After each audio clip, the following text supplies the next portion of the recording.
Good morning बच्चों। प्रकाश के संदर्भ में हमने प्रकाश के परावर्तन को पढ़ा।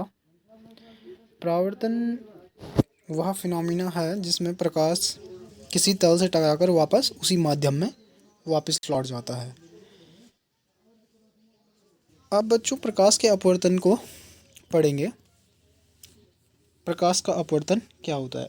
बच्चों बेसिकली अपवर्तन दो माध्यमों में प्रकाश की किरण के जाने पर होता है। जब प्रकाश किरण एक माध्यम से दूसरे माध्यम में जाती है तो उस फिनोमिना को हम प्रकाश का अपवर्तन कहते हैं।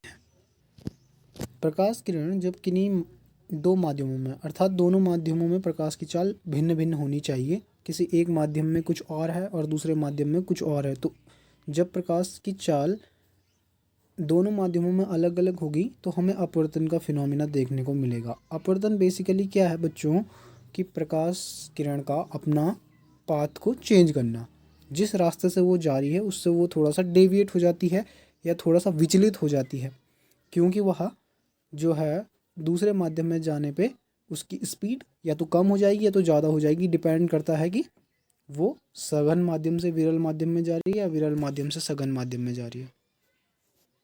जो ज़्यादा घना है, डेंस है, मतलब जैसे कि पानी हवा से ज़्यादा सघन है, तो पानी और हवा में पानी सघन हो जाएगा, हवा विरल हो जाएगी। सबसे ज़्यादा प्रकाश की चाल निर्वात में होती है और हवा में भी लगभग उतनी ही होती है, 3 × 10⁸ निर्वात में बोलो आप, चाहे उसको वायु में बोलो।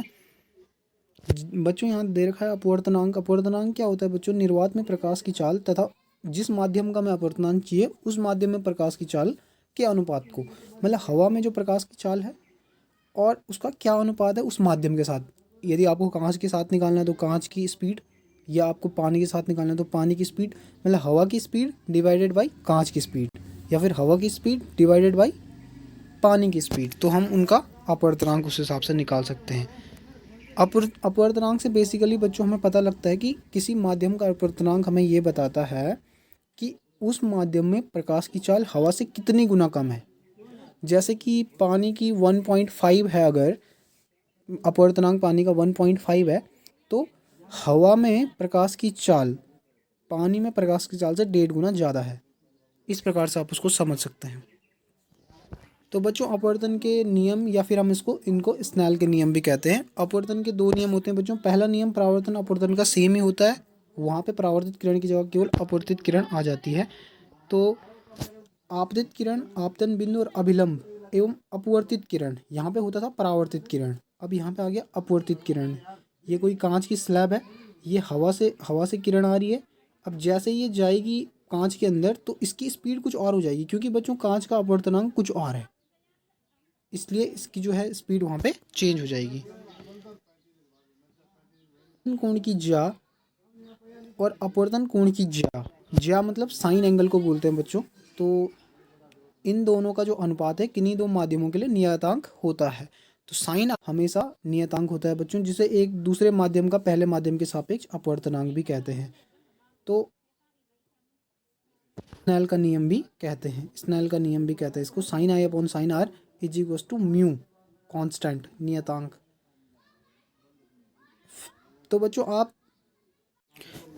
बच्चों फिलहाल आप इनको दो नियम याद कर लेंगे। पहला नियम जो है कि आपतित किरण, आपतन बिंदु और अपवर्तित किरण तीनों एक ही तल में होते हैं।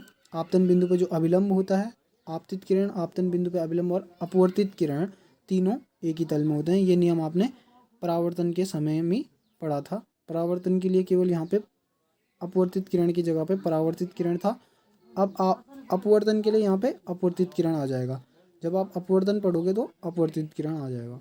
और दूसरा नियम होता है कि आपतन कोण की ज्या और अपवर्तन कोण की ज्या दोनों का जो अनुपात है वो नियतांक होता है। बस इतनी सी बात आपको ध्यान रखनी है।